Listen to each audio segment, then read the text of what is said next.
ನಮಸ್ಕಾರ ಮೈತ್ರಿ ಅವರೇ. ನಮಸ್ಕಾರ. Welcome to Core Corner. Indeed, we are blessed today to have somebody who has attempted such a big architectural model ಅಂತ ಹೇಳ್ಬೋದು, which is typically ಒಂದು ಹೊಯ್ಸಳ ಶೈಲಿಯಿಂದ ಮಾಡಿರುವಂಥದ್ದು. ಸೊ ನಿಮ್ಮ ಪರಿಚಯದಿಂದ ಶುರು ಮಾಡೋಣ. ನಿಮ್ಮ ಪರಿಚಯ, ನೀವು ಹುಟ್ಟಿದ ಸ್ಥಳ, ನೀವು ಮೂಲತಃ ಎಲ್ಲಿಂದ ಬಂದಿದ್ದೀರಾ, ಅದರದ್ದು ಒಂದು ಸಣ್ಣ ಪರಿಚಯ ಕೊಡ್ತೀರಾ? ನಾನು ಬೇಸಿಕಲಿ ಆರ್ಕಿಟೆಕ್ಟ್. ನಮ್ಮ ತಾಯಿ ಮನೆ ದಕ್ಷಿಣ ಕನ್ನಡ. ನಾನು ಮದುವೆ ಆಗಿರೋದು ಬೆಂಗಳೂರಿಗೆ. ಸೊ ಇಲ್ಲಿ ಬಂದು ಆರ್ಕಿಟೆಕ್ಚರ್ ಪ್ರಾಕ್ಟೀಸ್ ಮಾಡ್ತಾ ಇದ್ದೆ. ಮಧ್ಯದಲ್ಲಿ ನನಗೆ ಮೊದಲಿಂದಲೂ ಸಾಹಿತ್ಯ, ಹಿಸ್ಟ್ರಿ, ಆರ್ಕಿಯಾಲಜಿ ಇದ್ರ ಬಗ್ಗೆ ಬಹಳ ಆಸಕ್ತಿ. ಸೊ ತುಂಬ ಓದ್ತೀನಿ ನಾನು ಎಮ್.ಆರ್ಕ್ ಮಾಡಿ PhD ಮಾಡೋವಾಗ ಇದಕ್ಕೆ ರಿಲೇಟೆಡೇ ನಾನು ಎಮ್.ಆರ್ಕ್ ಎಲ್ಲಿ ಮಾಡಿದ್ರಿ ನೀವು? ಎಮ್.ಆರ್ಕ್ BMS ಕಾಲೇಜ್ ಬೆಂಗಳೂರಲ್ಲೇ ಮಾಡಿದ್ದು. ಆರ್ಕಿಟೆಕ್ಚರ್ ಮುಗಿಸಿ ಒಂದು 10 ವರ್ಷದ ಮೇಲೆ ಮಾಡಿದೆ.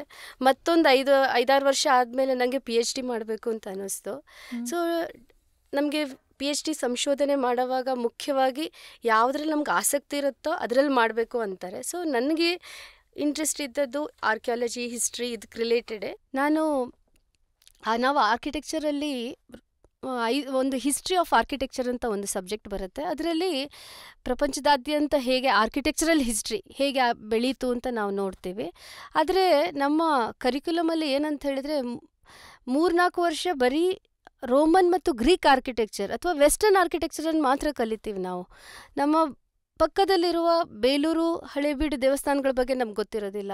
ನಮ್ಮ ಬಾದಾಮಿ ಪಟ್ಟದಕಲ್ಲಿನ ದೇವಸ್ಥಾನಗಳು ನೋಡಿರ್ತೀವಿ, ಫೋಟೋ ತೊಗೊಂಡು ಬರ್ತೀವಿ. ಬಟ್ ಅದನ್ನು ಹೇಗೆ ಕಟ್ಟಿದ್ದಾರೆ, ಅದನ್ನು ಯಾಕೆ ಕಟ್ಟಿದ್ದಾರೆ, ಆವಾಗದ ಸೋಷಿಯೋ ಪೊಲಿಟಿಕಲ್ ಸಿನಾರಿಯೋ, ಈ ವಿಷಯಗಳ ಬಗ್ಗೆ ನಮಗೆ ಒಂದು ಕಲ್ಪನೆಯೂ ಇರೋದಿಲ್ಲ. ಸೊ ಇದು ನನ್ನ ಪ್ರಾರಂಭದಲ್ಲಿ ಬಹಳ ನನಗೆ ಯೋಚನೆಗೆ ಈಡು ಮಾಡ್ತು. ಸೊ ನನ್ನ ಅಧ್ಯಯನ ನಾನು ಶುರು ಮಾಡಿದೆ ಆ ದಾರಿಯಲ್ಲಿ. ಸೊ ಟೆಂಪಲ್ ಆರ್ಕಿಟೆಕ್ಚರ್ ವಿಷಯವನ್ನೇ ತಗೊಳ್ಳೋಣ ಅಂದ್ಕೊಂಡೆ. ಅದಕ್ಕಾಗಿ ಬಹಳ ಬುಕ್ಸ್ ಎಲ್ಲ ಓದಿದೆ, ಎಕ್ಸ್ಪರ್ಟ್ಸನ್ನು ಮೀಟ್ ಆದೆ. ಬಟ್ ತುಂಬ ಇನ್ಫಾರ್ಮೇಷನ್ ಸಿಗೋದಿಲ್ಲ ನಮಗೆ, ಬುಕ್ಸಲ್ಲಿರೋದು ಸಾಕಾಗಲ್ಲ. ಸೊ ನನಗೆ ಇಲ್ಲಿ ಒಬ್ಬರು ಡಾಕ್ಟರ್ ಜ್ಞಾನಾನಂದ ಅಂತಿದ್ದಾರೆ. ಅವರು ಒಂದು ಶಿಲ್ಪ ಗುರುಕುಲ ಇದೆ ಬೆಂಗಳೂರಲ್ಲಿ, ನಿಮಗೆಲ್ಲ ಗೊತ್ತಿದೆಯಲ್ಲೋ ಗೊತ್ತಿಲ್ಲ. ಅದು ಕರ್ನಾಟಕದಲ್ಲಿರೋದು ಒಂದೇ ಒಂದು ಶಿಲ್ಪ ಗುರುಕುಲ. ಅಂದರೆ ಟ್ರೆಡಿಷ್ನಲ್ ವೇಯಲ್ಲಿ ಹೇಳ್ಕೊಡ್ತಾರೆ ನಮಗೆ. ಮತ್ತು ಸಂಸ್ಕೃತ ಗ್ರಂಥಗಳನ್ನು ಏನು ಬರುತ್ತಲ್ಲ ಅದನ್ನು ಹೇಳ್ಕೊಡ್ತಾರೆ. ಸೊ ನಾನಲ್ಲಿ ಹೋಗಿ ಅವರನ್ನು ಭೇಟಿ ಆದಮೇಲೆ ನಂಗೆ ಅನ್ನಿಸ್ತು ಅದು ಕೋರ್ಸ್, ಅಲ್ಲಿ ಒಂದು ಕೋರ್ಸ್ ಕಂಡಕ್ಟ್ ಮಾಡ್ತಾರೆ, ಡಿಗ್ರಿ ಕೋರ್ಸ್, BVA ಇನ್ ಟೆಂಪಲ್ ಆರ್ಕಿಟೆಕ್ಚರ್. BVA ಅಂದರೆ bachelor in visual arts, BVA in TA and temple architecture and sculpture. ಓಹೋ, ಟ್ರೆಡಿಷನಲ್ ಸ್ಕಲ್ಪ್ಚರ್. ಸೊ ಅದೇ ರೀತಿಯಲ್ಲಿ ಒಂದು ಗುರುಕುಲದಲ್ಲಿ ಹೆಂಗೆ ಹೇಳ್ಕೊಡ್ಬೋದು ಅದೇ ರೀತಿಯಲ್ಲಿ ಅಲ್ಲಿ ಹೇಳ್ಕೊಡ್ತಾರೆ. ಸೊ ನಾನು ಅದೆಲ್ಲ ನೋಡಿದ ಮೇಲೆ ಅಂದ್ಕೊಂಡೆ, ಇನ್ನು ನಾನು ಇದನ್ನು ಕಲ್ತ್ಬಿಡೋಣ ಅಂತ. ಯಾಕಂದರೆ 1 ದಿವಸ 2 ದಿವಸದಲ್ಲಿ ಕಲಿಯುವಂಥ ವಿಷಯಗಳೇ ಅಲ್ಲ. ಸೊ 3 ವರ್ಷ ಅಲ್ಲಿ ಡಿಗ್ರಿ ಕೋರ್ಸ್ ಮಾಡೋವಾಗ ನನಗೆ ರಿಯಲೈಸ್ ಆಗಿತ್ತು ಏನಂದರೆ, ಕರ್ನಾಟಕದಲ್ಲಿ ಒಂದು ವಿಶಿಷ್ಟವಾದ ಶೈಲಿ ಟೆಂಪಲ್ ದೇವಾಲಯ ವಾಸ್ತು ಇದೆ. ಅದು ಬರೀ ಕರ್ನಾಟಕ, ಅಂದರೆ ಕರ್ನಾಟಕ ಅಂತ ನಾನು ಹೇಳಿದಾಗ ಪ್ರೆಸೆಂಟ್ ಡೇ ಕರ್ನಾಟಕ ಬೌಂಡ್ರೀಸ್ ಅಲ್ಲ, ಮಿಡೀವಲ್ ಕರ್ನಾಟಕದ ಬೌಂಡ್ರೀಸ್ ಅಪ್ ಟು ಮಧ್ಯಪ್ರದೇಶ ತನಕ ಸ್ಪ್ರೆಡ್ ಆಗಿತ್ತು. ಸೌತಲ್ಲಿ ತಮಿಳ್ನಾಡಿಂದ ಹಿಡಿದು ಮಧ್ಯಪ್ರದೇಶದ ವಿಸ್ತಾರವಾದ ಜಾಗ ಕರ್ನಾಟಕ ದೇಶ ಅಂತ ಕರಿತಾ ಇದ್ರು. ಸೊ ಇಲ್ಲಿ ಅದೊಂದು ಸಾಮ್ರಾಜ್ಯ ಅಂತ ಹೇಳ್ಬೋದು, ನಾವು ರಾಜ್ಯ ಅಂತ ಹೇಳೋ ಬದಲು. ಇಲ್ಲಿಯ ಚಕ್ರವರ್ತಿಗಳು ಬಹಳ ಶ್ರೀಮಂತರಾಗಿದ್ರು. ಯಾಕಂದರೆ ಇಂಡಿಯನ್ ಪೆನಿನ್ಸುಲಾರ್ದು ಕೋಸ್ಟಲ್ ಬಾರ್ಡರ್ ಅವ್ರ ಕಂಟ್ರೋಲಲ್ಲಿತ್ತು, ಅಲ್ಲಿಯ ಟ್ರೇಡ್ ಅವರ ಕಂಟ್ರೋಲಲ್ಲಿತ್ತು, ಬಹಳ ಶ್ರೀಮಂತ ದೇಶ ಆಗಿತ್ತು. ಅವರು ತಮ್ಮದೇ ಆದ ಒಂದು ವಿಶಿಷ್ಟ ಶೈಲಿಯನ್ನು ಡೆವಲಪ್ ಮಾಡಿದರು. ಅದು ನನಗೆ ಈ ಆರ್ಕಿಟೆಕ್ಚರಲ್ಲಿ ಗೊತ್ತಿರಲಿಲ್ಲ. ನಾವು ತುಂಬ ಲಿಮಿಟೆಡಾಗಿ ಕಲಿತೀವಿ. ಇಲ್ಲಿ ಬಂದಾಗ ಅದರ ಅರಿವಾಯಿತು. ಸೊ ಇದೇ ವಿಷಯವನ್ನು ನಾನು ನನ್ನ ಸಂಶೋಧನೆ ವಿಷಯವಾಗಿ ತಗೊಂಡೆ. ಟೆಂಪಲ್ ಆರ್ಕಿಟೆಕ್ಚರ್ ಆಫ್ ಕರ್ನಾಟಕ, ಅಂದರೆ ಕರ್ನಾಟಕ ದ್ರಾವಿಡ ಶೈಲಿ ಅಂತ ಕರಿತೀವಿ ನಾವು ಇದನ್ನು ವೇಸರ ಶೈಲಿ ಅಂತಲೂ ಕರೀತಾರೆ, ಹೊಯ್ಸಳ ಶೈಲಿ ಅಂತಲೂ ಕರೀತಾರೆ. ವಿದ್ವಾಂಸರು ಕರ್ನಾಟಕ ದ್ರಾವಿಡ ಅಂತ ಕರೀತಾರೆ.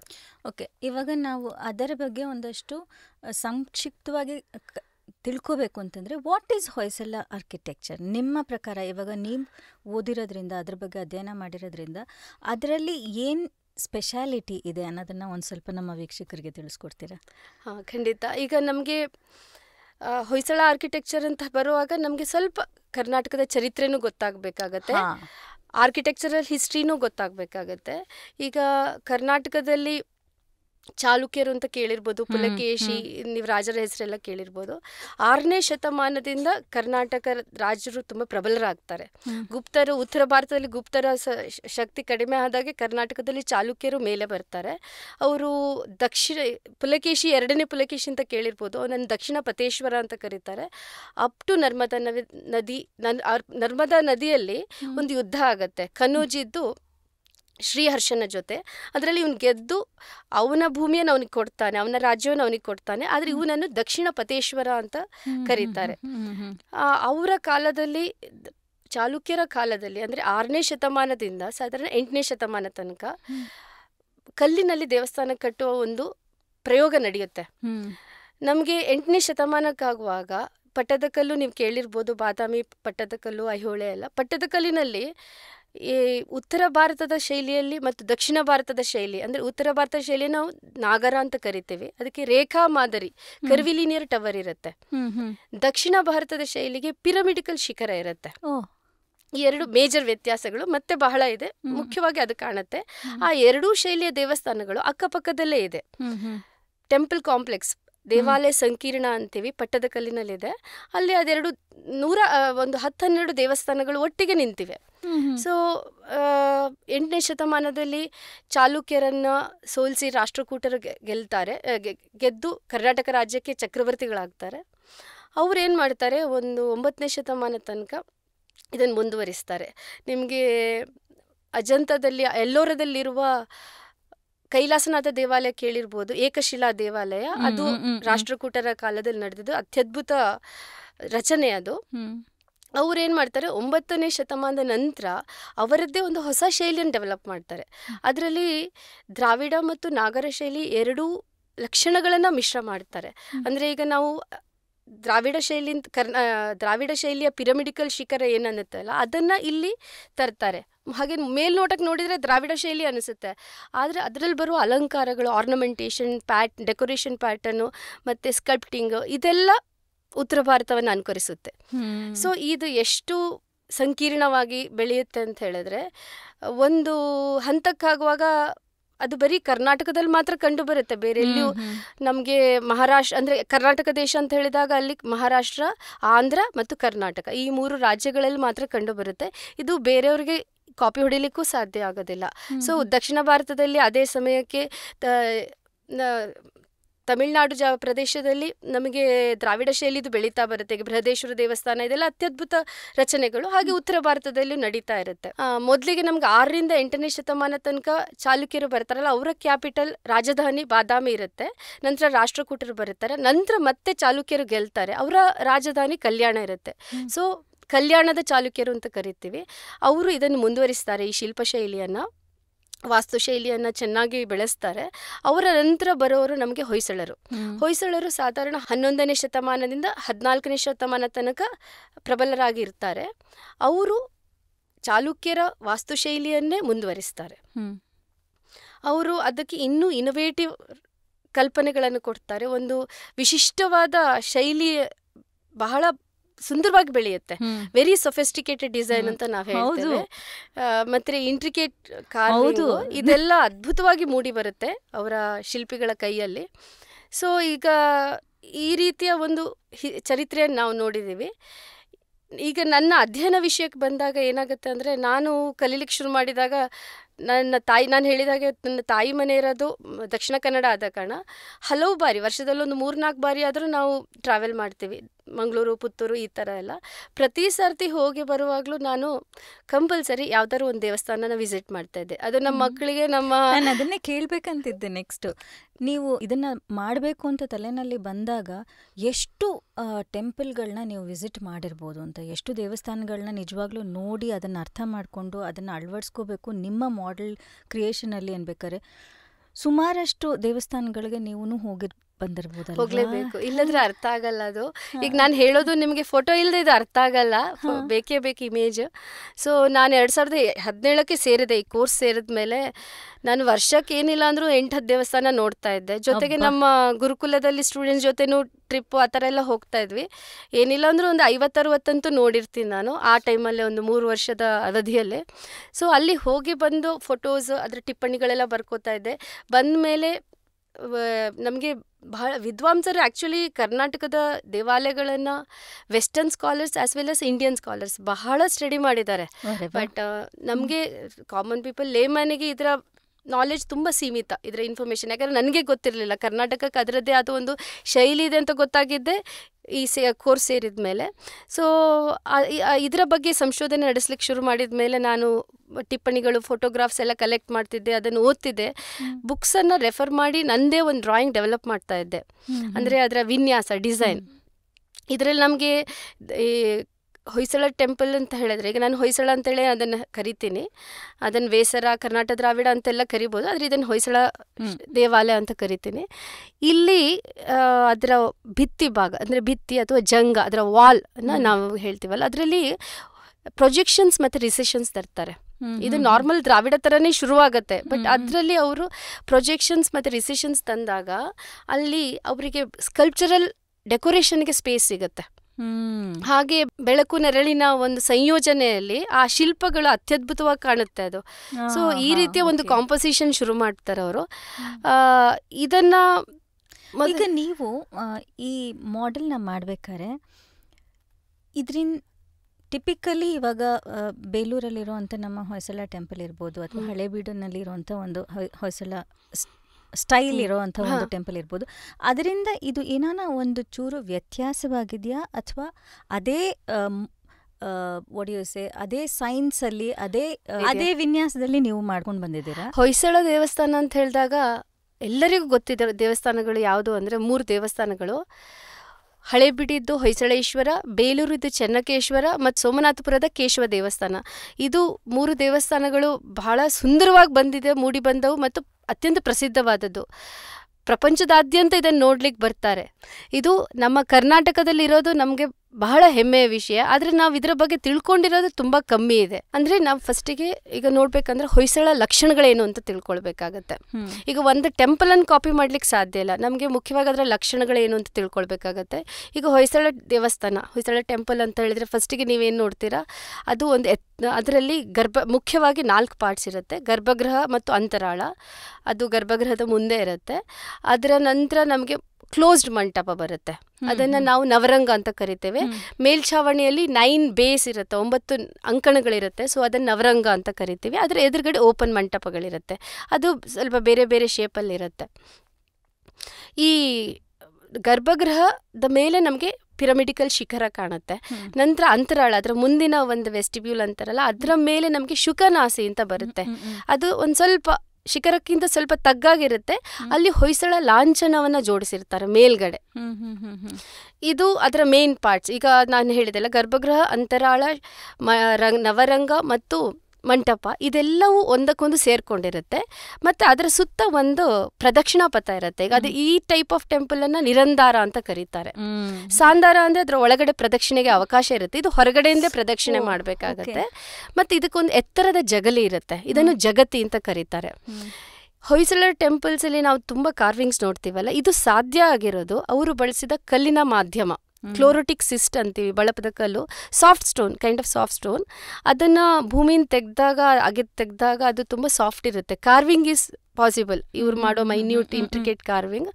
ಅದಾದಮೇಲೆ ಅದು as it expose to rain and air, ಅದು ಹಾರ್ಡ್ ಆಗುತ್ತೆ.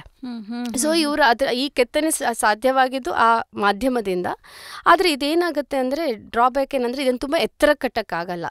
ಸೊ ಈ ಜಗತ್ತಿಯನ್ನು ಅವರು ಅದಕ್ಕೆ ಸೇರಿಸಿದ್ದಾರೆ, ಸ್ವಲ್ಪ ದೇವಸ್ಥಾನ ಎತ್ತರ ಕಾಣಲಿ ಅಂತ. ನಿಮ್ಗೆ ಹೊಯ್ಸಳ ದೇವಸ್ಥಾನ ಸಂಪೂರ್ಣವಾಗಿ ಕೆತ್ತನೆಯಲ್ಲಿ ಕೂಡಿರುತ್ತೆ, ಬಟ್ ಎತ್ತರ ಮಾತ್ರ ಅಪ್ ಟು 30-35 ಫೀಟ್ ಮಾತ್ರ ಇರುತ್ತೆ.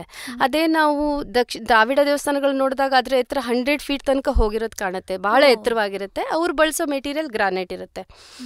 ಸೊ ಇವರು ಸೋಪ್ ಸ್ಟೋನನ್ನು ಬಳಸಿ ದೇವಸ್ಥಾನಗಳನ್ನ ಕಟ್ಟಕ್ಕೆ ಶುರು ಮಾಡ್ತಾರೆ. ಇನ್ನು ಕಟ್ಟೋವಾಗಲೂ ಅಷ್ಟೇ ಇಂಟರ್ಲಾಕಿಂಗ್ ಸಿಸ್ಟಮ್, ಇವರು ಮಾರ್ಟರ್ ಇದನ್ನು ಎಲ್ಲ ಬಳಸಲ್ಲ, ಅದನ್ನು ಇಂಟರ್ಲಾಕಿಂಗ್ ಸಿಸ್ಟಮ್ ಅಂತ ಹೇಳ್ತೀವಿ, ಅದರಲ್ಲಿ ಕಟ್ತಾರೆ. ಫಸ್ಟಿಗೆ ನಾವು ನೋಡಿದಾಗ ಜಗತಿ ನಿರಂಧಾರ ಟೈಪ್ ಬರುತ್ತೆ, ಮತ್ತು ಒಂದು ಗರ್ಭಗೃಹ ಅಲ್ಲ, ಮಲ್ಟಿಪಲ್ ಗರ್ಭಗೃಹಗಳು ಬರುತ್ತೆ. ಒಂದು ಏಕಕೂಟ, ದ್ವಿಕೂಟ, ತ್ರಿಕೂಟ, 1, 2, 3 ಗರ್ಭಗೃಹಗಳು ಬಂದಾಗ ಹೀಗೆ ಕರೀತಾರೆ. ಅಪ್ ಟು 9 ನವಕೂಟ ತನಕ ಕಟ್ತಾರೆ ಅವರು. ಅದಾದಮೇಲೆ ಅತ್ಯಂತ ಸುಂದರವಾದ ಅಲಂಕರಣ, ಡೆಕೋರೇಷನ್, ಸರ್ಫೇಸ್ ಡೆಕೋರೇಷನ್. ಅದಾದಮೇಲೆ ನಾವು ಇನ್ನೊಂದು ಹೊಯ್ಸಳ ಟೆಂಪಲನ್ನು ಗುರುತಿಸೋದು ಶುಕನಾಸಿಯ ಮೇಲಿರುವ ಹೊಯ್ಸಳ ಲಾಂಛನ. ಶುಕನಾಸಿ ದ್ರಾವಿಡ ದೇವಸ್ಥಾನಗಳಲ್ಲಿ ಕಾಣಲ್ಲ, ಪ್ಯೂರ್ ದ್ರಾವಿಡದಲ್ಲಿ. ಬರೀ ಕರ್ನಾಟಕ ದ್ರಾವಿಡ ಅಥವಾ ಹೊಯ್ಸಳ ದೇವಸ್ಥಾನಗಳಲ್ಲಿ ಮಾತ್ರ ನಮಗೆ ಲಾಂಛನ ಕಾಣುತ್ತೆ. ಶುಕನಾಸಿ ಕಾಣುತ್ತೆ, ಅದರ ಮೇಲೆ ಹೊಯ್ಸಳ ಲಾಂಛನ ಇರುತ್ತೆ. ಸಳ ಹುಲಿಯೊಡೆ ಹೋರಾಡೋದು ಅಂತ ಕತೆ ಎಲ್ಲ ಕೇಳಿರ್ಬೋದು, ಅದರ ಲಾಂಛನ ಇರುತ್ತೆ. ಮತ್ತು ನೀವು ಗಮನಿಸಬೇಕಾಗಿರೋದು ಇದರಲ್ಲಿ ದ್ವಾರಬಂಧ, ಡೋರ್ ಫ್ರೇಮ್ಸ್ ತುಂಬ ಡೆಕೋರೇಟಿವ್ ಆಗಿರುತ್ತೆ. ಅದರಲ್ಲಿ ತುಂಬ ಡಿವಿಷನ್ಸ್ ಇರುತ್ತೆ, ಅದನ್ನು ಶಾಖಾ ಅಂತ ಕರಿತೇವೆ. ಇದು ಯೂಶ್ವಲಿ ನಾವು ನಾರ್ತ್ ಇಂಡಿಯನ್ ಟೆಂಪಲ್ಸಲ್ಲಿ ಮಾತ್ರ ಕಾಣಲಿಕ್ಕೆ ಸಾಧ್ಯ. ಹಾಗೆ ಶುಕನಾಸಿ ಎದುರುಗಡೆ ಒಂದು ಓಪನ್ ಮಂಟಪದಲ್ಲಿ ಕೂತ್ಕೊಳ್ಳೋಕ್ಕೆ ಜಾಗ ಇರುತ್ತೆ ವಿತ್ ಬ್ಯಾಕ್ ರೆಸ್ಟ್. ಅದನ್ನು ಬ್ಯಾಕ್ ರೆಸ್ಟನ್ನು ಕಕ್ಷಾಸನ ಅಂತ ಕರೀತಾರೆ. ಇದೆಲ್ಲ ಕೆಲವು ಲಕ್ಷಣಗಳು ನಮಗೆ ಹೊಯ್ಸಳ ದೇವಸ್ಥಾನದಲ್ಲಿ ಅಥವಾ ವೇಸರ ದೇವಸ್ಥಾನಗಳಲ್ಲಿ ಮಾತ್ರ ಕಾಣಲಿಕ್ಕೆ ಸಿಗುತ್ತೆ. ಈ ರೀತಿಯಾಗಿ ನಾವು ಗುರುತಿಸ್ತೇವೆ. ಇದೇ ಕ್ಯಾರೆಕ್ಟರ್ಸನ್ನು, ಇದೇ ಫೀಚರ್ಸನ್ನು ನನ್ನ ಡಿಸೈನಲ್ಲಿ ಅಳವಡಿಸಿದ್ದೀನಿ. ಈ ಟೆಂಪಲ್ ಮಾಡೆಲ್ನ ನೀವು ಮಾಡಲಿಕ್ಕೆ ಯಾವಾಗ ನಿಮ್ಮ ಮನಸ್ಸಲ್ಲಿ ಅದು ಬಂತು? ಎಷ್ಟು ದಿನ ತಗೊಳ್ತು? And it must have been so difficult ಅಲ್ವಾ? ಅಷ್ಟು ಚಾಲೆಂಜಸ್ ಕೂಡ ಇದ್ದಿರ್ಬೋದು. ಬಿಕಾಸ್ ಇದು 1 ವರ್ಷ 2 ವರ್ಷದ ಕೆಲಸ ಅಲ್ಲ ಖಂಡಿತ.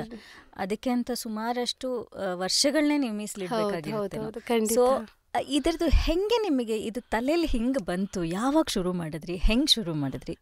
ಓಕೆ, ಅದೇ ನಾನು ಅಧ್ಯಯನ ಮಾಡುವಾಗ, ಸ್ಟಡಿ ಮಾಡ್ತಾ ಇರುವಾಗ ಒಂದು ಪ್ಲ್ಯಾನ್ ಮತ್ತು ಅದರ ಡಿಸೈನ್ ರೆಡಿ ಆಗಿತ್ತು. ವಿನ್ಯಾಸ ಅಂತೀವಿ, ಅದರ ಪ್ಯಾಟರ್ನ್ಸ್ ಎಲ್ಲ ಸ್ಟಡಿ ಮಾಡಿದ್ದೆ. ಬಟ್ ಒಂದು ದಿವಸ ನಾನು ನಮ್ಮ ಗುರುಗಳು ಡಾಕ್ಟರ್ ಜ್ಞಾನಾನಂದ ಅವ್ರ ಹತ್ರ ಹೋಗಿದ್ದೆ. ಆಗ ಅವರದು ರಾಮ ಮಂದಿರ ಕಟ್ತಾ ಇದ್ದದಂದರೆ ಪ್ರಾರಂಭಿಕ ಹಂತ. ಆವಾಗ ನಾನು ಹೇಳಿದೆ, ನಮ್ಮಲ್ಲೆಲ್ಲ ಎಷ್ಟು ದೇವಸ್ಥಾನಗಳನ್ನು ಮೂರ್ತಿ ಶಿಲ್ಪ ತುಂಬ ಚೆನ್ನಾಗಿ ಮಾಡ್ತಾರೆ ನಮ್ಮ ಕಾಲೇಜಲ್ಲಿ, ಎಲ್ಲ ಕಳಿಸ್ಬೋದಲ್ಲ ಅದೆಲ್ಲ ಮೂರ್ತಿ ಶಿಲ್ಪ ಮಾಡಿ. ಇನ್ನು ಪ್ರಾರಂಭಿಕ ಹಂತ ಮೋಸ್ಟ್ಲಿ 2020 ಆ ಥರ ಇರ್ಬೋದು.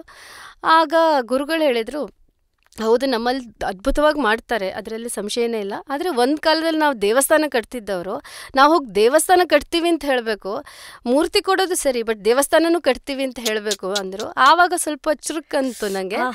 ಸರಿ, ನಾವು ಯಾಕೆ ಮಾಡಬಾರ್ದು ಅನ್ನಿಸ್ತು, ಯಾಕಂದರೆ ವಿನ್ಯಾಸ ರೆಡಿ ಇತ್ತು. ಸೊ ನಾನಿದು ಇಲ್ಲಿ ನಾವು ಯಾಕೆ ಈಗ ನಾನು ಒಂದು ವಿಷಯ ಹೇಳಬೇಕು. ಹೊಯ್ಸಳ ದೇವಸ್ಥಾನಗಳು 14th century ನಂತರ ಕಟ್ಟಿಲ್ಲ. ಯಾಕೆ ಅಂದರೆ ಒಂದು ಸರ್ತಿ ಹೊಯ್ಸಳರ ಅವನತಿ ಆದಮೇಲೆ ಮಲ್ಲಿಕಾಫರ್ನ ಜೊತೆ ಯುದ್ಧದಲ್ಲಿ ಸೋತ್ಬಿಡ್ತಾನೆ, 3ನೇ ಬಲ್ಲಾಳ. ನಂತರ ಬರೋದು ನಮಗೆ ವಿಜಯನಗರ ಸಾಮ್ರಾಜ್ಯ. ವಿಜಯನಗರ ಕಾಲದಲ್ಲಿ ಏನಾಗುತ್ತೆ ಅಂದರೆ ಅವ್ರು ಗ್ರಾನೈಟ್ ಬಳಸಿ ಎತ್ತರದ ದೇವಸ್ಥಾನಗಳನ್ನು ಕಟ್ತಾರೆ, ಪ್ಯೂರ್ ದ್ರಾವಿಡ ಶೈಲಿಯಲ್ಲಿ ಕಟ್ತಾರೆ. ಅದರ ನಂತರ ನಮಗೆ ಇಲ್ಲಿ ಕಟ್ಟಿರುವ ಉದಾಹರಣೆಗಳು ಸಿಗೋದಿಲ್ಲ. ಸೊ ನಮಗೆ ಟೆಕ್ಸ್ಟ್ ಇಲ್ಲ, ಶಿಲ್ಪಗ್ರಂಥಗಳು ಇಲ್ಲ, ಲುಪ್ತವಾಗಿದೆ. ಇನ್ನು ಕಟ್ಟುವ ಒಂದು ಟೀಮ್ ಇರುತ್ತೆ, ಒಬ್ಬ ಮೇನ್ ಸ್ಥಪತಿ ಇರ್ತಾನೆ, ಅವನ ಅಂಡರ್ ಒಂದು 4 ಜನ ಇರ್ತಾರೆ, ಮತ್ತೊಂದು 30 ಜನ ಸ್ಟೂಡೆಂಟ್ಸ್ ಇರ್ತಾರೆ. ಈ ರೀತಿಯ ಒಂದು 100 ವರ್ಷದಿಂದ ಬೆಳೆದ ಒಂದು ಪರಂಪರೆ ಅದಿಲ್ಲ, ಅದು ಲುಪ್ತವಾಗಿದೆ. ಸೊ ಈವನ್ ಫಂಡಿಂಗ್, ಆ ಕಾಲದಲ್ಲಿ ರಾಜ ಮಹಾರಾಜರು, ವರ್ತಕರು ಎಲ್ಲ ಫಂಡಿಂಗ್ ಮಾಡ್ತಾಯಿದ್ರು. ಮತ್ತು ಟೈಮ್ ಒಂದು ಒಂದು 10 ವರ್ಷ ಕಟ್ಟಿರ್ಬೋದು. ನಮ್ಗೆ ಹೊಯ್ಸಳರದ್ದು ಒಂದು 200-300 ದೇವಸ್ಥಾನಗಳಾದರೂ ಈಗ ಸಿಗುತ್ತೆ, ಕಾಣ್ಲಿಕ್ಕೆ ಸಿಗುತ್ತೆ. ಅವರು 1000 ಕಟ್ಟಿದ್ದಾರೆ ಅಂತ ಹೇಳ್ತಾರೆ, ಇದೆ. ಬಟ್ ಪ್ರತಿಯೊಂದು ಊರಲ್ಲೂ 2-2 ದೇವಸ್ಥಾನ. ಒಂದು ವೆರಿ ಇದು ಪವರ್ಫುಲ್ ಕಿಂಗ್ಡಮಲ್ಲಿ, ಶ್ರೀಮಂತ ಕಿಂಗ್ಡಮಲ್ಲಿ ಇದು ಸಾಧ್ಯ ಆಯಿತು. ಬಟ್ ಈಗ ನಮಗೆ ಫಂಡಿಂಗ್ ಇಲ್ಲ, ಟೆಕ್ಸ್ಟ್ ಇಲ್ಲ, ಟೀಮ್ ಇಲ್ಲ, ಟೈಮು ತುಂಬ ಲಿಮಿಟೆಡ್. ಸೊ ಇದಿಷ್ಟು ಚಾಲೆಂಜಸ್ ಇತ್ತು. ನಾನು ಮಾಡಬೇಕು ಅಂತೇಳಿ ಹೊರಟಾಗ ನಾನೇನು ಮಾಡಿದೆ, ಕಾನ್ಫಿಡೆನ್ಸ್ ಇರೋದಿಲ್ಲ ಶುರುವಿಂದ ಮಾಡೋದಲ್ಲ. ಸೊ ಬಹಳ ಸಣ್ಣ ಮಾಡೆಲಿಂದ ಶುರು ಮಾಡಿದೆ. ಮೇ ಬಿ 18 inches, 1.5 ಅಡಿ ಎತ್ತರದ್ದು, ಒಂದಿಷ್ಟು ಎತ್ತರದ್ದು. ಅದಾದಮೇಲೆ ವಿದೌಟ್ ಎನಿ ಡಿಸೈನ್, ಯಾಕಂದರೆ ನನಗೆ ಅದರ ಆರ್ಕಿಟೆಕ್ಚರ್ ಇಂಪಾರ್ಟೆಂಟ್ ಆಗಿತ್ತು, ಅದರ ಸ್ಟ್ರಕ್ಚರ್, ಅನಾಟಮಿ ಇಂಪಾರ್ಟೆಂಟ್ ಆಗಿತ್ತು. ಸೊ ಒಂದು 2.5 ಅಡಿದ್ದು ಸಿಂಪಲ್ ಮಾಡೆಲ್ ಮಾಡಿದೆ. ಅದಾದಮೇಲೆ ಸ್ವಲ್ಪ ಕಾನ್ಫಿಡೆನ್ಸ್ ಬಂತು, 4.5 ಅಡಿದ್ದು ಮಾಡೆಲ್ ಮಾಡಿದೆ. ಅಂದರೆ ಪ್ಲೈವುಡ್ಡು, MDF ಇದೆಲ್ಲ ಯೂಸ್ ಮಾಡಿ ಸ್ವಲ್ಪ ಕಾರ್ವಿಂಗ್ ತಕ್ಕ ಮಟ್ಟಿಗೆ ತೋರಿಸಿದೆ. ಬಟ್ ಈ ಹೊಯ್ಸಳ ದೇವಸ್ಥಾನದಲ್ಲಿ ಬರುವ ಕಾರ್ವಿಂಗ್ ಅದರಲ್ಲಿ ಮಾಡಲಿಕ್ಕೆ ಸಾಧ್ಯ ಇಲ್ಲ. ಸೊ ಅದು ನಂಗೆ ಅಷ್ಟು ಸಮಾಧಾನ ಆಗಲಿಲ್ಲ. ನೋಡಿದರೆ ಎಲ್ಲರಿಗೂ ಹೇಳಬೇಕು, ಇಲ್ಲಿ ಆನೆ ಸಾಲು ಬರುತ್ತೆ, ಇಲ್ಲಿ ಪಟ್ಟಿಕೆಗಳು ಬರುತ್ತೆ, ಇವರೆಲ್ಲ ಅಡ್ಡ ಪಟ್ಟಿಕೆಗಳು ಇವರ ಡಿಸೈನಲ್ಲಿ ಕೆಳಗಡೆ ಪೀಠದಿಂದ ಒಂದು ಅಡ್ಡಪಟ್ಟಿಗೆ ಶುರುವಾಗುತ್ತೆ.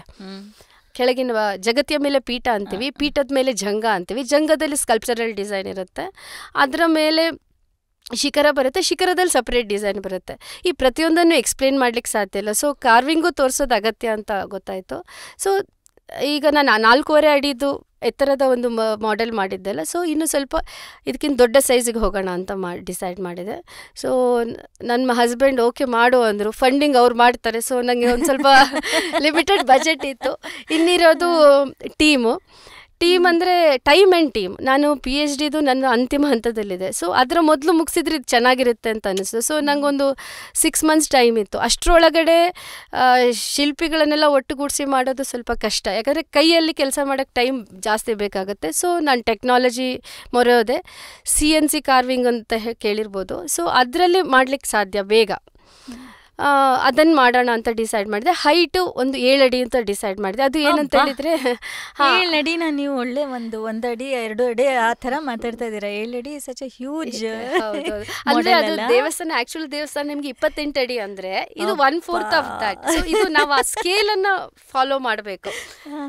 ಈಗ ಆ ಟೆಂಪಲ್ 28 ಅಡಿಯ ಟೆಂಪಲಲ್ಲಿ ನಮಗೆ ಏನೆಲ್ಲ ವರ್ಗಗಳು, ಅಂದರೆ ನಾವು ವರ್ಗ ಅಂತೀವಿ ಅದರ ಪಾರ್ಟ್ಸನ್ನು, ಅದೆಲ್ಲ ಇದರಲ್ಲಿ ಬರಬೇಕು, ಆ ಡಿಸೈನ್ ಎಲ್ಲ ಇದರಲ್ಲಿ ಬರಬೇಕು. ಸೊ 7 ಅಡಿ 4.5 ಅಡಿಯಲ್ಲಿ ನಂಗೆ ತೋರ್ಸೋಕ್ಕಾಗಿಲ್ಲಲ್ಲ. ಸೊ 7 ಅಡಿ ಅಂತ ಡಿಸೈಡ್ ಮಾಡಿದ್ವಿ. ಅದಾದಮೇಲೆ ಮರ ಯಾವುದು ಅಂತ, ಈಗ ಅವ್ರು ಕಟ್ತಿದ್ದು ಕಲ್ಲಿಂದ ನಮ್ಮಿಂದ ಸಾಧ್ಯನೇ ಇಲ್ಲ ಈ ಸದ್ಯಕ್ಕಂತೂ. ಸೊ ಮರ ನನಗೆ ಯಾವುದು ಅಂತ ಗೊತ್ತಿಲ್ಲ, ಯಾಕಂದರೆ ನಾನು ಆರ್ಕಿಟೆಕ್ಚರಲ್ಲಿ ಟೀಕ್ ವುಡ್ ಇದು ಫ್ರೇಮ್ಸ್ ತಂದು ಹಾಕ್ತಾರೆ, ಕಾರ್ಪೆಂಟರ್ ಮಾಡ್ತಾಯಿದ್ರು. ಸೊ ನಾನು ಎಕ್ಸ್ಪರ್ಟ್ಸನ್ನು ತುಂಬ ಓಡಾಡಿದೆ ಆ ಟೈಮಲ್ಲಿ. ನಮ್ಮ ಭಾವನ ಫ್ರೆಂಡ್ ರವಿಕುಮಾರ್ ಅಂತ ಇದ್ದಾರೆ, ಮತ್ತು ಅವ್ರ ಫ್ರೆಂಡ್ ಚಂದ್ರಶೇಖರ್, ಇವರೆಲ್ಲ ಎಕ್ಸ್ಪರ್ಟ್ಸ್ ವುಡ್ಡಲ್ಲಿ. ಅದು ಅವ್ರ ಹತ್ರ ಹೋಗಿ ಮಾಡಿದೆ. ಟೀಕ್ ವುಡ್ಡು, ಎಲ್ಲೋ ಟೀಗು, ಕೊನೆಗೆ ಮಹಾಗನಿಗೆ ಬಂದೆ. ಲೆಸ್ ಎಕ್ಸ್ಪೆನ್ಸಿವ್ ಮತ್ತು ಕಲರ್ ತುಂಬ ಚೆನ್ನಾಗಿದೆ ಇದರದ್ದು, ಆ್ಯಂಡ್ ಕಾರ್ವಿಂಗ್ ಚೆನ್ನಾಗಿ ಬರುತ್ತೆ ಅಂದರು. ಸೊ ಮಹಾಗನಿ ವುಡ್ ಎಲ್ಲ ಮಾಡಿದೆ, ಪರ್ಚೇಸ್ ಮಾಡಿ ಅದು ಒಂದು 1 month ಬಿಡಬೇಕು ಹಾಗೆ ಅದು. ಸೊ ಆ ಟೈಮಲ್ಲಿ ಇನ್ನು ಕಾರ್ವಿಂಗ್ ಪಾರ್ಟ್ 1 month ಸುಮ್ಮನೆ ಹಾಗೆ ಬಿಡಬೇಕು, ಅದು ಡ್ರೈ ಆಗಬೇಕಲ್ಲ. ಸೊ ಸೀಸನಿಂಗ್ ಆಗಬೇಕು ಅಂತಾರೆ, ಅಟ್ಲೀಸ್ಟ್ ಮಿನಿಮಮ್ 3 weeks ಬಿಡಬೇಕು, ಇಲ್ಲ ಅಂದರೆ ಅದು ಬೆಂಡ್ ಆಗುತ್ತೆ. ಸೊ ಅದೆಲ್ಲ ಇತ್ತು. ಸೊ ಕಟ್ ಮಾಡಿ ಎಲ್ಲ ತರಿಸಿ ಇಟ್ಟೆ ನಾನು.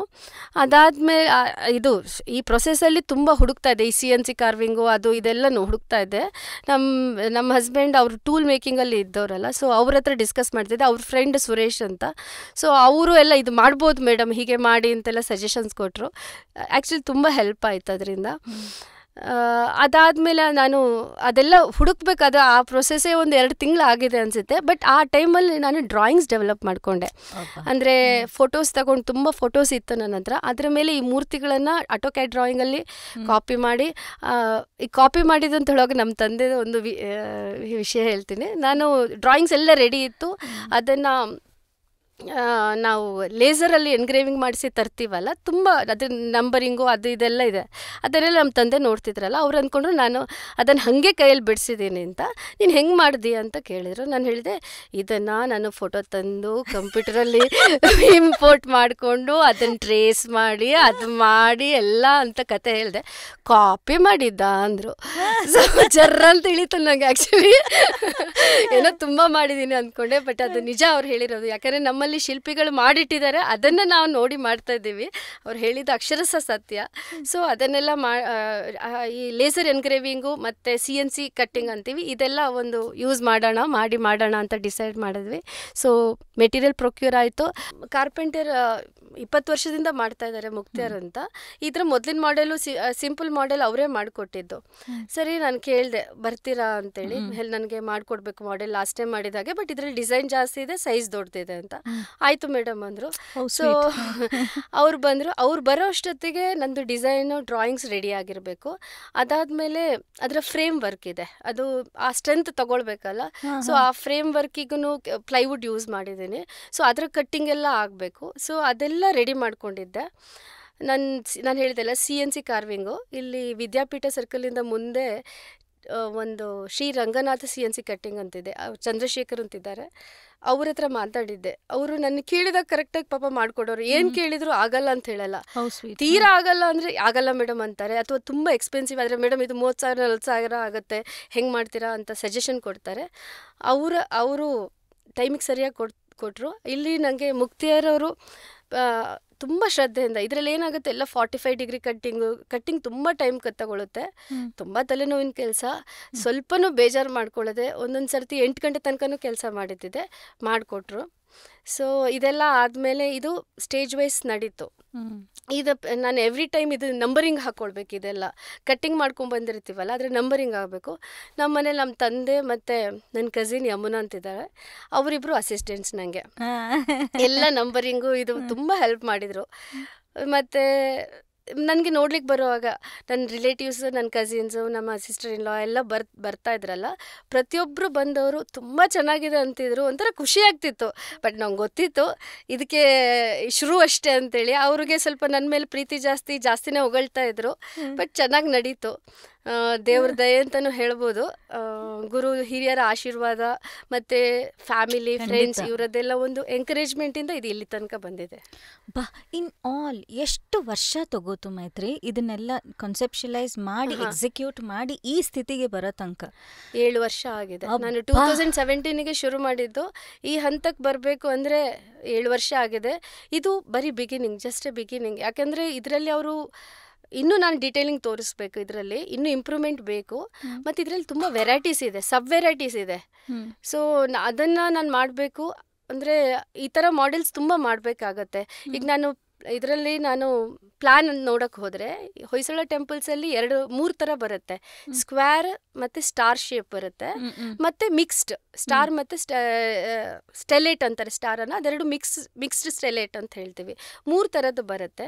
ಸೊ ನಾನೀಗ ಮೊದಲು ಮಾಡಿದ್ದು ಸ್ಕ್ವೇರ್ ಪ್ಲ್ಯಾನ್ ಮಾಡಿದ್ದೆ. ಸ್ಕ್ವೇರ್ ಅಂದರೆ ಬರೀ ಸ್ಕ್ವೇರ್ ಇರೋದಿಲ್ಲ, ಅದರಲ್ಲಿ ಪ್ರೊಜೆಕ್ಷನ್ಸ್ ಎಲ್ಲ ಇರುತ್ತೆ, ಕಾಂಪ್ಲೆಕ್ಸ್ ಇರುತ್ತೆ.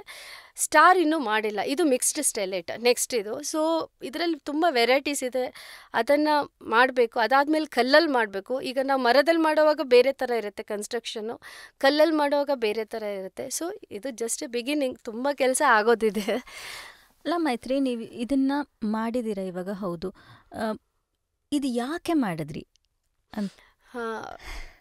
ಅಲ್ಲ ಅಂದರೆ ಇವಾಗ is there any help and support from the government organizations for it to be taken ahead? ನಾನು ಹೇಳೋದು, ಈಗ ಮಾಡಿದ್ದೀರಾ ಈ ಮಾಡೆಲ್ ಅವ್ರ ಕೈನಲ್ಲಿದೆ, ಇದ್ರದ್ದು ಒಂದು ಬೇಸಿಸ್ ಅಂತ ಇದೆ, ಇದ್ರದ್ದು ಒಂದು ಫೌಂಡೇಶನಲ್ಲಿ ಒಂದಷ್ಟು ಏನೇನು ಅದಕ್ಕೆ ಮ್ಯಾಥಮೆಟಿಕ್ಸು ಸೈನ್ಸು ಬೇಕು ಅದಷ್ಟು ನೀವು ಅಧ್ಯಯನ ಮಾಡಿದ್ದೀರಾ. ಸೊ ಈಗ ಇದನ್ನು ಯಾರಿಗಾನ ಅದನ್ನು ಪ್ರೆಸೆಂಟ್ ಮಾಡಿ, do you think or do you have any hope that somebody can take it ahead and make it realistic as a temple ಅಂತ ನನಗೆ ಇದೆ. ಅಂದರೆ ಈಗ ಅದು ಫಸ್ಟಿಗೆ ಜನರಿಗೆ ಗೊತ್ತಿಲ್ಲ, ನಾನು ಹೇಳಿದ ಹಾಗೆ ಅಲ್ಲಿ ಜನರಿಗೆ ಗೊತ್ತಿಲ್ಲ. ಗೌರ್ಮೆಂಟಿಗೆ ಅವರದ್ದೇ ತಲೆನೋವುಗಳು ಜಾಸ್ತಿ ಇರುತ್ತೆ, ಇಂಥ ವಿಷಯಗಳಿಗೆ ಇನ್ನೂ ಗೊತ್ತಾಗಿಲ್ಲ. ಅಂದರೆ ನಾನು ಹೇಳಿದ ಹಾಗೆ ನಮ್ಮ ಕರ್ನಾಟಕದವ್ರಿಗೆ ಗೊತ್ತಿಲ್ಲ. ಸೊ ಫಸ್ಟಿಗೆ ಇದು ಜನರಿಗೆ ಗೊತ್ತಾಗಬೇಕು. ನೀವು ಮಾಡಿದ ಉದ್ದೇಶ ಏನು? ನಾನು ಮಾಡಿದ ಉದ್ದೇಶ ಅಂದರೆ ಫಸ್ಟ್ ಆಫ್ ಆಲ್, ಈಗ ನಾನು PhD ಅಂತಿಮ ಹಂತದಲ್ಲಿ ಬಂದಿದೆ. ಒಂದು ಥಿಯರಿಟಿಕಲಿ ಅದು ಒಂದು ರೈಟ್ ಡೈರೆಕ್ಷನ್. ನನ್ನ ಗೈಡ್ ಡಾಕ್ಟರ್ ರಜನಿ ಜಯರಾಮ್ ತುಂಬ ಚೆನ್ನಾಗಿ ಮಾರ್ಗದರ್ಶನ ಕೊಟ್ಟು ಅದನ್ನು ಒಂದು ಹಂತಕ್ಕೆ ತಂದಿದ್ದಾರೆ. ಸೊ ಅವರು ತಂದಿರೋದನ್ನು ನಮಗೆ ಪ್ರತಿಯೊಬ್ಬರಿಗೂ ಇಮ್ಯಾಜಿನ್ ಮಾಡಲಿಕ್ಕೆ ಆಗೋದು ಕಷ್ಟ ಆಗುತ್ತೆ. ಸೊ ಆದ ಕಾರಣ ಮಾಡೆಲ್ ಮಾಡಿದೆ. ನನಗೂ ಒಂದು ಕ್ಲಾರಿಟಿ ಬರುತ್ತೆ, ನಾವು ಆರ್ಕಿಟೆಕ್ಚರಲ್ಲಿ ಯಾವ್ದು ನಾವು ಡಿಸೈನ್ ಮಾಡ್ತೀವೋ, ಡ್ರಾಯಿಂಗ್ಸ್ ಮಾಡ್ತೀವೋ, ಅದನ್ನು ಕನ್ಸ್ಟ್ರಕ್ಟ್ ಮಾಡಿದ್ರೇ ಅದಕ್ಕೆ ಬೆಲೆ ಬರೋದು. ಅದು ಒಂದು ಕಾರಣ. ಇನ್ನೊಂದು, ಈ ಒಂದು ಸ್ಟೈಲ್ ಮತ್ತೆ ಬೆಳಿಬೇಕು. ಈಗ ನಮ್ಮಲ್ಲಿ ಶಿಲ್ಪಿಗಳಿದ್ದಾರೆ, ತುಂಬ ಸುಂದರವಾಗಿ ಕೆತ್ತನೆ ಮಾಡ್ತಾರೆ, ಅವ್ರು ಬೆಳೆಸ್ಬೇಕು ಇದನ್ನು. ಅದು ಇನ್ನೊಂದು ಕಾರಣ. ಇನ್ನು ನಮ್ಮಲ್ಲಿ ಇದೆ ದೇವಸ್ಥಾನಗಳು, ಬಿದ್ದೋಗಿರೋ ದೇವಸ್ಥಾನಗಳ ರಿಸ್ಟೋರೇಷನು ಕರೆಕ್ಟಾಗಿ ಆಗ್ತಾ ಇಲ್ಲ. ನಮ್ಮ ಒಂದು ಸಂಸ್ಕೃತಿಯನ್ನು, ಈ ಕಲೆಯನ್ನು, ಆರ್ಕಿಟೆಕ್ಚರನ್ನು ಉಳಿಸ್ಕೊಳ್ಬೇಕು ಅಂತ ಇದನ್ನು ಮಾಡಿರೋದು. ಇನ್ನು ಇಷ್ಟ ತನಕ ನನಗೆ ಫಂಡಿಂಗ್ ನಾನು ತಗೊಂಡಿಲ್ಲ, ಮನೆಯಲ್ಲೇ ಹೆಲ್ಪ್ ಮಾಡಿದ್ದಾರೆ. ಸೊ ಮುಂದೆ ದೊಡ್ಡದು ಮಾಡಬೇಕು ಅಂದರೆ ಖಂಡಿತ ಬೇಕು, ಗೌರ್ಮೆಂಟ್ ಅಥವಾ ಯಾರಾದರೂ ಮುಂದೆ ಬಂದು ಮಾಡಿದರೆ ಮಾತ್ರ ಇದನ್ನು ಮಾಡೋದು ಸಾಧ್ಯ ಒಂದು ದೊಡ್ಡ ಮಟ್ಟದಲ್ಲಿ. ಅಂದರೆ ಈವನ್ ಕಾರ್ಪೊರೇಟ್ಸ್ ಖಂಡಿತ ಯಾರ್ಯಾರು, ಐ ಹೋಪ್ ಯಾರ್ದನ್ನ ಕಿವಿಗೆ ಬಿದ್ದು, ಬಿಕಾಸ್ ನೀವು ಮಾಡಿರೋದು ಒಂಥರ ಅದ್ಭುತವಾದ ಕೆಲಸ ಆ್ಯಕ್ಚುಲಿ. Thank you. ಇವಾಗ ಮರ್ತು ಹೋಗಿರೋ ಅಂಥದ್ದು, ಕಾಣಿಸ್ದೇ ಇರೋ ಅಂಥದ್ದು, ಕಳ್ಕೊಂಡಿರೋ ಅಂಥದ್ದನ್ನ ಮತ್ತೆ ನೀವು ರಿವೈವ್ ಮಾಡ್ತಾ ಇದ್ದೀರಾ.